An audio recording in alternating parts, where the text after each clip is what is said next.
Good evening. My name's Kyle Aquilino. I'm alcoholic. Hey, Kyle. Or a drug addict in this meeting, I guess. I certainly qualify for both of those arenas. I want to thank the group for having me. Tommy, who's not here, asked me to do this. He's supposed to be a yeah. He's saving alcoholics' lives or drug addicts' lives, apparently, on some crusade. But thank you guys for having me. This is not the first time I've spoke at this group. My friend earlier said that I'm working my way through all the steps here. So I think this is like the third or fourth time y'all have had me. So tonight we'll do the doctor's opinion, and somebody was asking earlier over on this side of the room what page that's on. It's in the Roman numerals, which is typically an area I just skip in a book. You know, it doesn't have an actual page number. It's not worth reading. But it starts on XXV, which I think is 25 in Roman numerals. And if you're trying to keep up, good luck. I'm going to be jumping all around here, so if you're not a big book aficionado like my friend Jimmy here, good luck. So just to paraphrase some of this stuff, they wanted to get a little bit of an endorsement on this book when they were publishing this thing. And they had this doctor, William Silkworth, who wrote a couple of letters to Alcoholics Anonymous. And in fact, the alcoholic is never happy with anything. So he actually wrote the first letter, and they're like, yeah, that's good, but we need a little bit more. So he writes a series of 2 letters. This guy, so prior to this guy's statement, we were just, alcoholics, drug addicts were looked at, just as crazy. They were raised wrong. They had a demon in their mind. There was all kind of different things that was going on there. And this guy goes on to say some of those things are true to a considerable extent with some of them, like Caleb. But we're sure that something else is going on. We're sure that their bodies are sickened as well. And this was the first guy to kind of talk about that. And he calls it an allergy. He calls it a phenomenon of craving. And I don't know, if you're like me, I'm a pretty deep thinker. I'm a logical thinker for sure. It's probably why I ended up here. But this is published in 1939. I get, sober in the 2000s. And science and medical opinions have come a long way. Why would I take a doctor's? I would get a second opinion, right, than something from the 30s. But this doctor goes on to say, on XXVI, I guess that's 26, right? XXVI. Somewhere down towards the middle of the page there, it says, the doctor's theory that we have an allergy to alcohol interests us. That's interesting, right? I don't even know what an allergy really means when I get here, which I come to find out is just an abnormal reaction to something. I have an abnormal reaction to Tide detergent. I found this out when I was probably 6 or 8 years old. I break out in hives if you use Tide detergent, and I have not used it since. I'd never thought about it, even when the Tide Pods became a thing with the young crowd. I didn't think about eating any of those. It's never... Wait, you eat those? You can eat those. You can have a good time eating those. No, don't take Jimmy's advice. Try it for yourself. Right? Try it. And so even then, I didn't think about it. But I have an allergy to alcohol, amongst other things. And as a layman, right? I'm a barber by trade. I'm not a doctor. I've certainly never been to medical school. Regardless how smart I think I am a layman. My opinion to that, its soundness may, of course, not mean much. I didn't even know what an allergy was prior to 2014. But as an ex-problem drinker, or as an ex-problem crack shooter, I can say that his explanation makes good sense. It explains many things for which I cannot otherwise account. And it certainly does that with alcohol for me. Crackheads are easy to point this one out with. Right? I've never gone with a full paycheck to get a 50-piece and had any money left at the end of the night, right? If I have a little bit, I spend it all. But I have an abnormal reaction to alcohol, too, and it shows up in my life. I'm trying to think of a few different instances. The first time I drank, I was 14 years old. I was in West Philadelphia, not South Philadelphia. Just outside, hello, Eric. Just outside of West Philadelphia, in a Jewish cemetery. There was some Old Crow whiskey going around and a little bit of weed. I can say that in here. That's pretty cool. And I had been around the same group for a long time, and I never partook in it. I thought they were losers. I had signed the DARE pledge, and I meant it. And my dad was an alcoholic and a drug addict, and I was not going to be anything like him. And for whatever reason that night, I took a little bit, and I overshot the mark. My very first time drinking, I drank way... Whoa.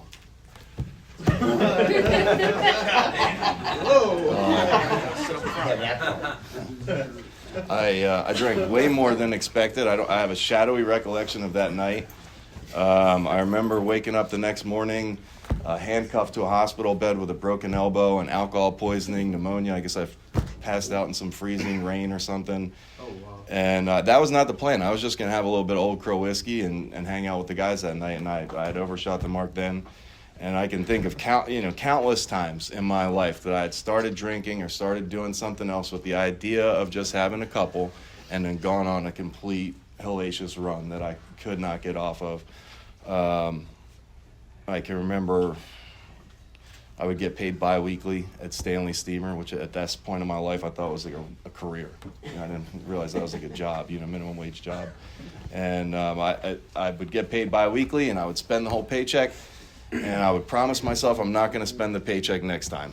Next time I've got bills to pay, and I wanted to pay the bills. I wanted to get caught up, and my boss used to get loaded with me, and I would get a paycheck at that whatever that every other Friday was, and it was like an armored truck couldn't bring the paycheck home that day. You know what I mean? I would start getting loaded at 8 a.m. in the morning when I got my check, and by 1 o'clock, 2 o'clock, the entire paycheck was gone. And I don't know how that happens, but what this book and this doctor is saying is that's abnormal, right? My mom drinks wine. Now she's on the Trulies.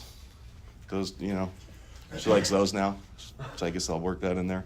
But she's never had a wine or a Truly and gone on a 3-week crack binge. It's never happened. Happens to me 9 times out of 10 when I start drinking whiskey. So this doctor's theory makes good sense to me because it explains many things for which I couldn't otherwise account. And that explains countless times in my life that I can't account for that I was going out for one and I ended up on a run. I had a experience having some sobriety. It was a little bit of time, and I had a drink of a Mike's Harder lemonade, and not gonna say it. It's that soft, right? That's not for a real man. A real man drinks whiskey and shoots heroin. And that is soft. And I went on a 6-month run. And I knew I was gonna get carried away that night, but that was a Friday. I planned on bouncing right back into Alcoholics Anonymous, or DAA, which did not exist at that time, on Monday. And I couldn't draw a sober breath for 6 months. So it explains, and I could go on, and I'm sure if you can relate with this abnormal reaction to alcohol or any other drugs, that you can fill in the blank ad infinitum, more than we can have time to sit here and talk about. Yeah. So that what this book is saying is that allergy sets me apart as a distinct entity. That's what this doctor says. That sets me apart as an alcoholic or a drug addict. So if you're like me and you've been in and out of Alcoholics Anonymous or some other fellowship for an extended period of time, as I have, and you're always wondering, do I even belong here? If you have that reaction, welcome, you belong here. That's what this book says. You are welcome here. Normal people don't have a drink of wine and go on a 3-week meth binge, crack binge, heroin binge, just filling I don't even like meth, and I've been on month-long meth binge, and I don't like meth. My friend Ronnie would just give me free meth, and I'm like, this is stupid, this is for poor people, and like Ronnie, because Ronnie's poor. I'm poor also, but I don't know if you guys can judge people from the gutter. I have an innate ability to do that, and but I would still, sure, I have a little bit, and I'm, 3 weeks later, I'm like, we've time traveled again, and so it says here, right, and I'll read a little bit. Right under that it says, though we work out our solution on the spiritual. Anybody who's been around here, any kind of 12-step program, it doesn't take a rocket scientist to figure out this is a spiritual program, as well as the altruistic plane, right? And that's one of those words, because I come in and I'm smarter than most, and I don't want to ask questions, and I don't know what altruistic means. I don't know what a lot of things mean. And I remember the first time I sat down, this book was read to me. My sponsor asked me if I knew what that meant. I said, of course I know what that means. And he asked me what? And I said, I have no idea. I have no clue what it means. And he says, well, right across the book there, it gives a pretty good description of it, right? If you just follow the page directly to the other side of the book, it says the unselfishness of these men, right? Because I thought this was a selfish program. I thought we got to put me first, which I had been doing for 36 years, whatever. But that's not the case. It says the unselfishness of these men or women, as we have come to know them, the entire absence of profit motive, right? Some of you guys showed up here from a treatment center, and we love to have you guys here. We really do. You guys are the lifeblood of this deal.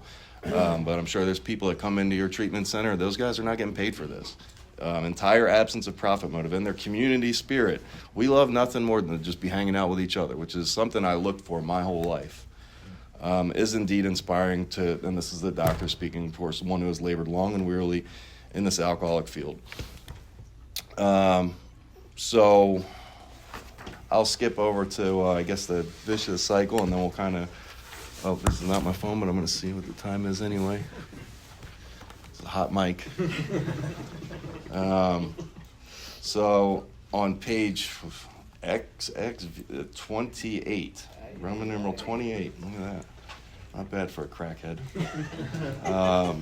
It says, we believe and so suggested a few years ago that the action of alcohol or drugs on these chronic alcoholic drug addicts is a manifestation of an allergy. And they call this allergy a phenomenon of craving, right? The phenomenon of craving, just because I'm a stickler and a purist, I'm just going to go ahead because I've got the hot mic and tell you that the phenomenon of craving is not what's happening when I'm 2 weeks away from getting loaded and I'm thinking about getting loaded. That's something entirely different that our next speaker next week is going to hopefully talk in depth about. The phenomenon of craving is what happens when I take one and I have this unquenchable thirst for more, this unquenchable craving for the next one. I don't know if you guys have that, but every time I start getting loaded, I need another one. And I don't mind if it takes every dollar in my bank account and every dollar in yours or every piece of jewelry you've got on you. We're going to figure out how to get it. And it says here, this never occurs in the average temperate drinker like my mom, like normal people that you see it out having a drink. Right? The holidays just passed. I'm sure we've all had the experiences sitting there with a normal person who's just drinking and doesn't. When they go home, they're going home. They're not going on a run like this. That happens to me.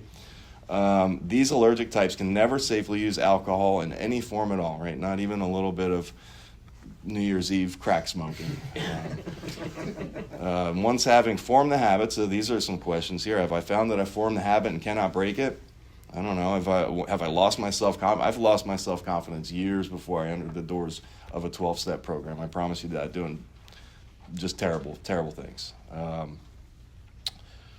Their reliance upon things human. I didn't really understand that. But I know today that I wasn't able to pull this off for anybody, including myself, right? I love it, and I'm sure there's somebody in whatever. I love when I go to a treatment center and somebody immediately separates himself from everybody else and says that they're voluntary. In the same nut house as the rest of the people, right? It doesn't matter because I can't pull it off on my own. So on my own power, I'm unable to pull this stuff off too. I don't know if you guys have that experience. I couldn't do it for my kids. I can't do it for my wife. I couldn't do it for my mom. I couldn't do it for me. When I'm digging down as deep as I can, I couldn't pull off sobriety. I still can't. And my problems pile up on me and become astonishingly difficult to solve. I don't know if you guys can relate to that. I can remember when Metro was $30 a month for a phone bill, and I couldn't figure out how to pay a $30 phone bill every month. You know, and I had the money many times throughout that month. I mean, I borrowed that money much more than that every day. Well, I stole it. Borrowing is when you pay the money back. So if you borrow money from people and don't pay them back, that's theft. That's stealing. It's a crime. Could be an enhanced crime of grand theft if it's over 300 in this state. And nothing sufficed for me. Nobody coming to me like, Kyle, you got to stop this stuff. Well-meaning girlfriends, wives, my mom, just this poor woman I drugged through the mud for 30 years. Couldn't suffice. The interest which can interest and hold, right, because I lose interest quickly, must have depth and weight. In nearly all cases, their ideals must be. So I had to get this message from another drunk. I had to get this message from another speedball, crackhead guy. And just somebody who was just like me was able to give this stuff to me. I thought, because this is a spiritual thing, and I grew up Catholic, I thought this was going to have to come from like a pope or some kind of a man of the cloth, whatever that means. And it wasn't. Unfortunately, I didn't get any. I got some bum from Newport Richie.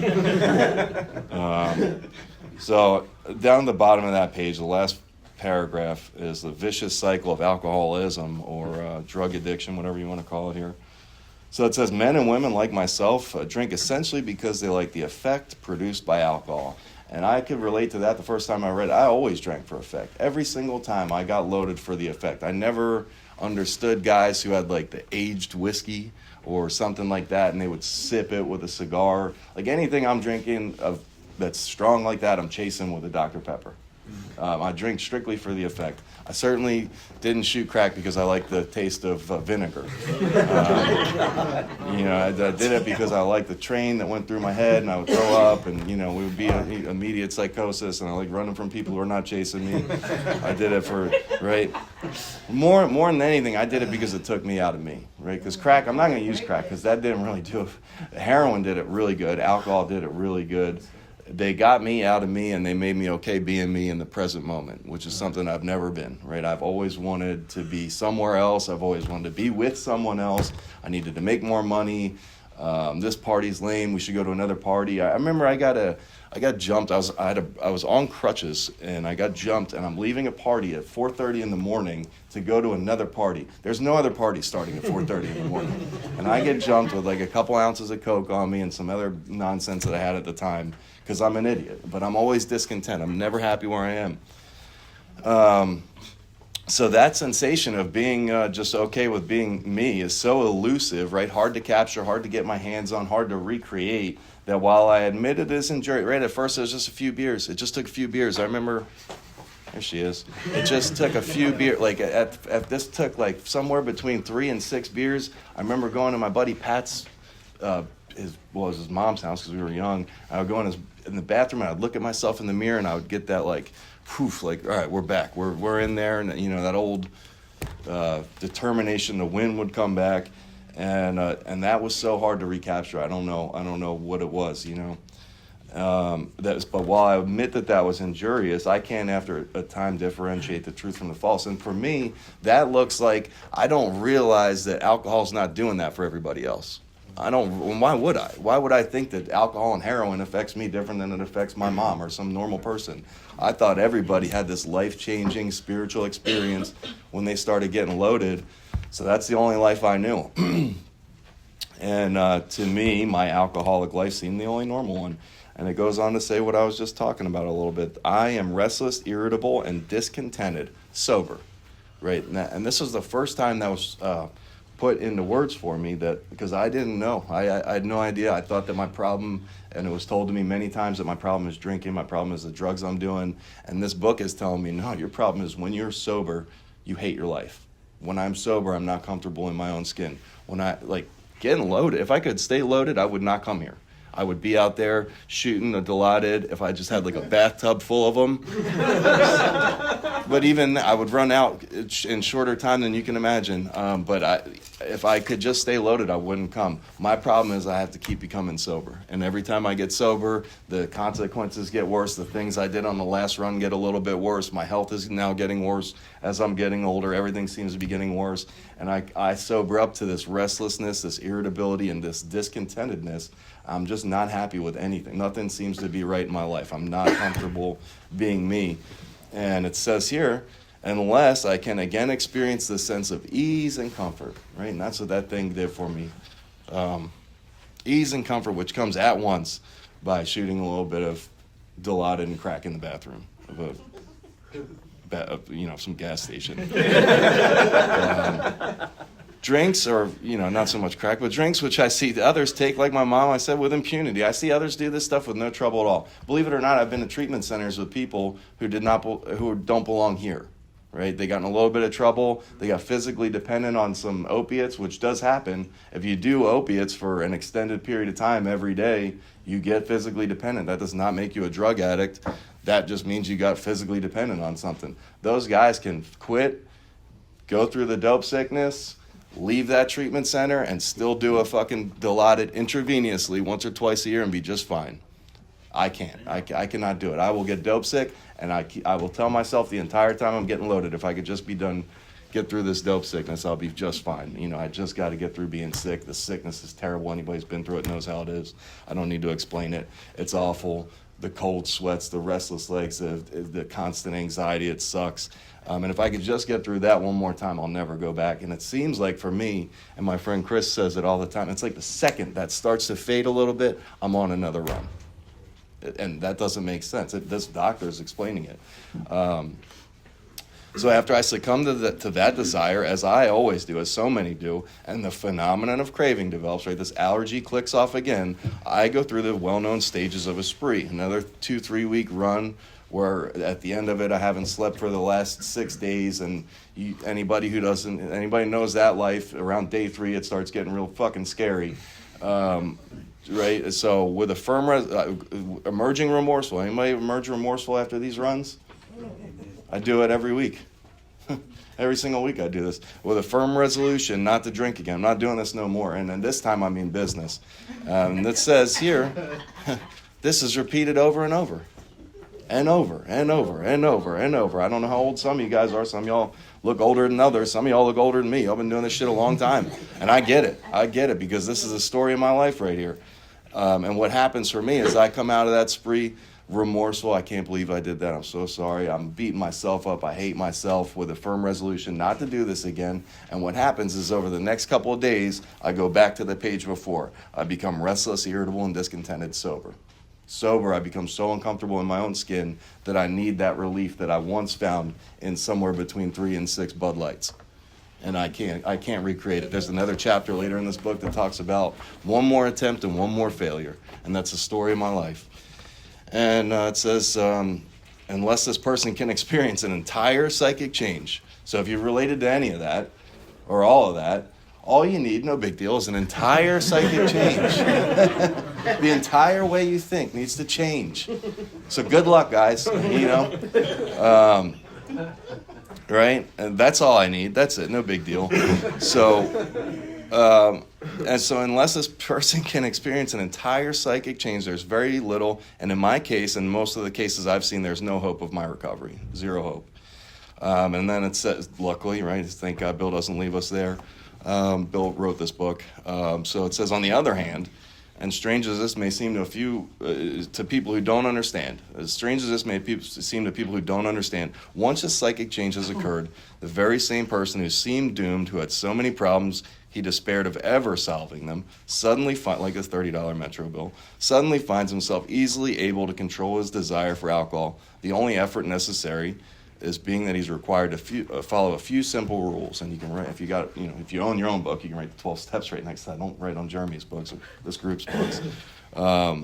So that's the cool thing, right? Because all I need is an entire psychic change. That's terrible news. The good news is we have a 12-step program that's been going on for 90-something years now that was meant to be done very quickly, right? Just like, I don't know if you guys are like this, but I've never had the experience of showing up at a bar or my dope hole, sick, with a pocket full of money, and being like, no, take Chris first, and then let Caleb go. Like, I'm like, no, like, I need, get out of my way, like, I'm here, I got cash this time, I'm not asking for a front, I need some help. And that's how these steps were supposed to be done. These things were supposed to be done right now. When this stuff was published in 1939, these guys weren't easy doesn't it, and take your time around here. No, this was meant to be done right now, because the sooner I can get from hopeless alcoholic speedball junkie to helping another alcoholic speedball junkie that's the only place I'm going to get relief from, and that's going to be another person's talk in 11 more weeks. So, I guess that's all I got to say on that. I appreciate you guys being here.